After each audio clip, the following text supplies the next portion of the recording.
नमस्कार दोस्तों, मैं जेके सोनी आप सबका स्वागत करता हूं हमारे चैनल कॉमर्स गुरु 07 पे। आज हम बात करने वाले हैं एक नए टॉपिक के बारे में जो 12th क्लास का टॉपिक है, इन्वेस्टमेंट फ्लैक्चुएशन रिजर्व। देखिए, इन्वेस्टमेंट फ्लैक्चुएशन रिजर्व क्या होता है। इन्वेस्टमेंट फ्लैक्चुएशन रिजर्व का मतलब सीधे और सिंपल शब्दों में मैं समझाता हूँ कि सपोज़ करो कि अगर कंपनी को कोई लाइबिलिटी पे करनी है इन फ्यूचर में, नियर फ्यूचर में, और उस लाइबिलिटी को पे करने के लिए वो पहले से ही प्लान बनाएगी। ये नहीं कि अगर 10 साल बाद कोई लाइबिलिटी पे करनी है तो वो 10 साल बाद ही प्लान बनाएगी। वो पहले से ही प्लान बना के रखती है कि उसे इतने समय बाद इतनी लाइबिलिटी पे करनी है।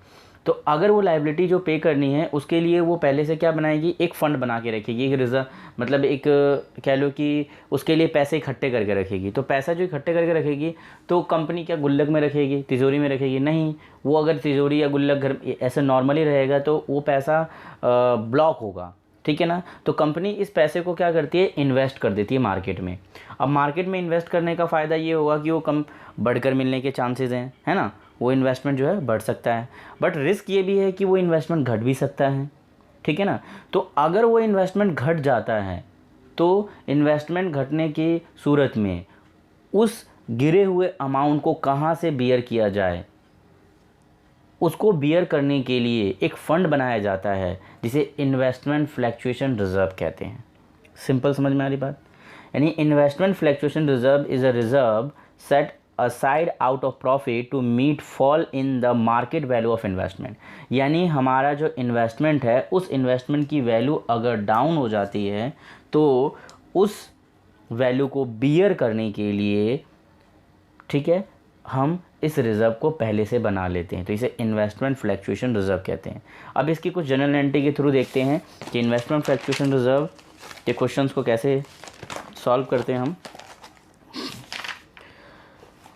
कुछ केसेस हैं, उसके आधार पे हम देखते हैं। जैसे कि इलस्ट्रेशन नंबर 9 है हमारे पास, कह रहा है ABC 3 पार्टनर है जिनका प्रॉफिट शेयरिंग रेशियो 4:3:2 है। उन्होंने डिसाइड किया कि उनका प्रॉफिट शेयरिंग रेशियो जो है वो 2:3:4 होगा with the respect of 1 April 2018 and extract of the balance sheet as at 31 March 2018। Investment fluctuation reserve हमारे पास 18,000 दिया हुआ है और इन्वेस्टमेंट की वैल्यू एसेट साइड में दिया हुआ है 2 लाख रुपीज़, ठीक है। ऑल्टरनेटिव अलग अलग केस है जिसे अलग अलग सॉल्व करना है। हमारे पास कुल 5 केस है, ध्यान रखिए। पहला, if there is no other information, अगर कोई इन्फॉर्मेशन गिवन नहीं है तो क्या होगा, ध्यान से देखिए। सबसे पहले मेरी बुक के अकॉर्डिंग इलस्ट्रेशन नंबर 9 है, A, B and C 3 partner हैं और जिनका रेशियो जो है ओल्ड प्रॉफिट शेयरिंग रेशियो, मैंने आपको पहले बताया था कि बैलेंस शीट में जो भी रिज़र्व होगा और बैलेंस शीट में जो भी चीज़ें अगर पार्टनर के बीच में डिस्ट्रीब्यूट होगी वो ओल्ड पार्टनर को ओल्ड प्रॉफिट शेयरिंग रेशियो में हमेशा डिस्ट्रीब्यूट किया जाता है, ठीक है। हमारे पास रिज़र्व 18,000 का बना हुआ है और इन्वेस्टमेंट हमारे पास 2 लाख रुपीज़ का है। पहला केस कह रहा है, केस नंबर फर्स्ट कहता है कि कोई इन्फॉर्मेशन गिवन नहीं है। अगर कोई इन्फॉर्मेशन गिवन नहीं है तो सिंपल सा लॉजिक होगा कि ये क्या करेंगे, 18,000 यानी 18,000 को ABC तीनों आपस में डिस्ट्रीब्यूट कर लेंगे। तो investment fluctuation reserve account debit to A's capital account to B's capital account और टू C's कैपिटल अकाउंट।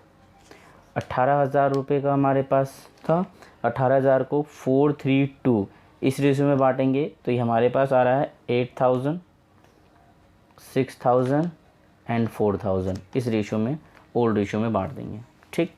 पहला केस।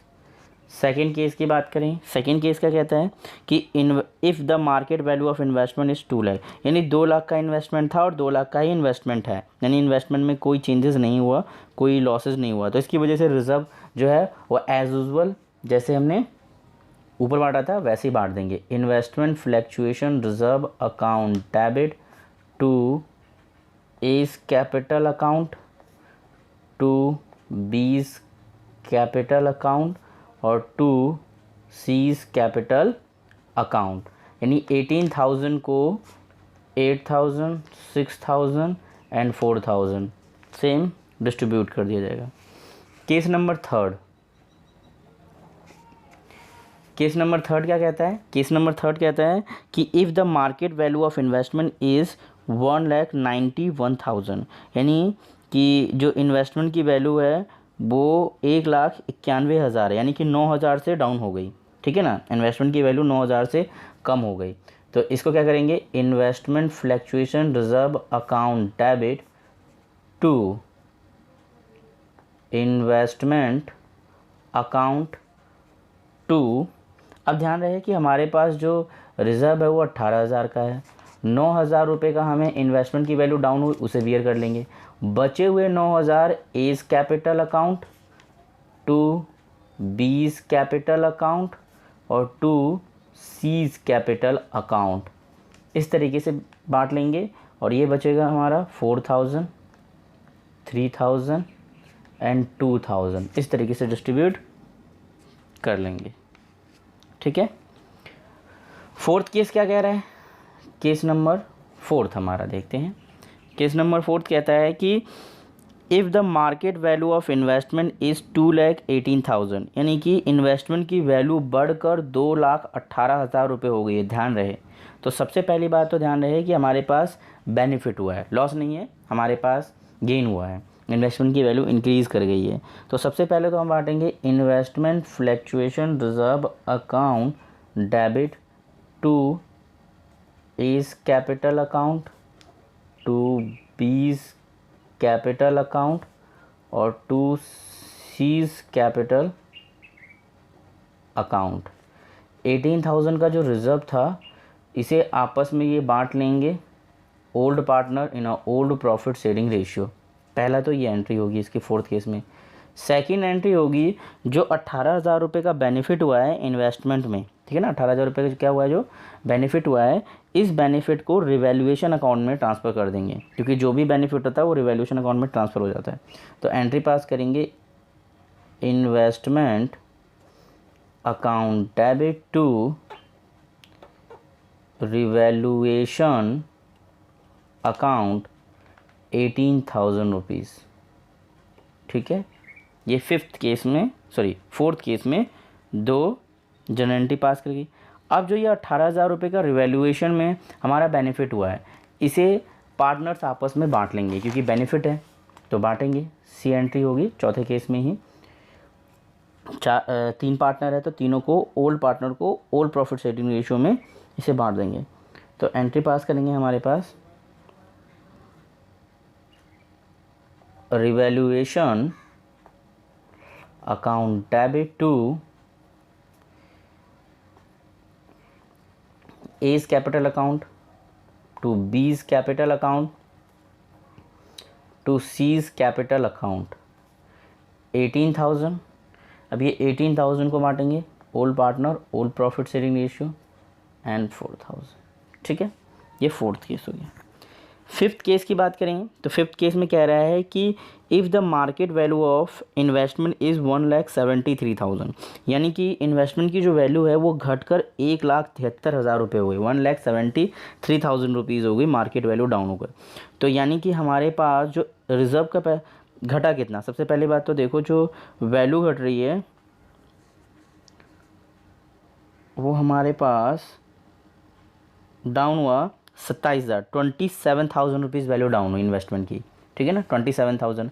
और हमारे पास जो रिज़र्व है वो सिर्फ 18,000 है, तो यानी कि एक्स्ट्रा 9,000 रुपये बियर करना पड़ेगा। तो एंट्री फिफ्थ केस में जो करेंगे पहले वो पास करेंगे investment fluctuation reserve account debit, investment fluctuation debit to investment account. 27,000 रुपये का इन्वेस्टमेंट डाउन हुआ 27,000, जिसमें से 18,000 का रिज़र्व था, बाकी रिवैल्यूएशन अकाउंट से बियर कर लेंगे, मतलब रिवैल्यूएशन अकाउंट में लॉस ट्रांसफ़र कर देंगे 9,000 रुपीज़।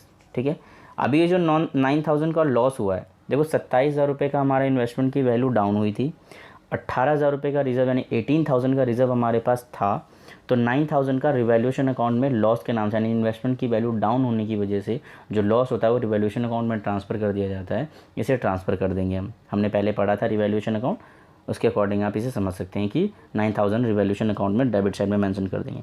अब जो ये वो 9000 है, ये क्या है, लॉस हुआ है। इस लॉस को बियर करेंगे कौन, तीनों partner, old partner in a old profit sharing ratio. A is capital account debit, B is capital account debit, C is capital account debit to revaluation account. 9000 rupees है, जिसको distribute करेंगे आपस में ये, तो 4000, 3000 एंड 2000 ये लॉस को beer कर लेंगे। ये कुल 5 केस थे हमारे पास, जिसके थ्रू हमने समझा इन्वेस्टमेंट फ्लैक्चुएशन रिजर्व। ठीक है, तो अगर मेरा वीडियो अच्छा लगा तो प्लीज़ दोस्तों लाइक करें, शेयर करें, कमेंट करें। कोई सजेशन हो तो आप सजेशन दे सकते हैं, और इस तरह की वीडियो दोबारा प्राप्त करने के लिए आप मेरे चैनल को सब्सक्राइब कर सकते हैं। मिलते हैं अगली क्लास। धन्यवाद।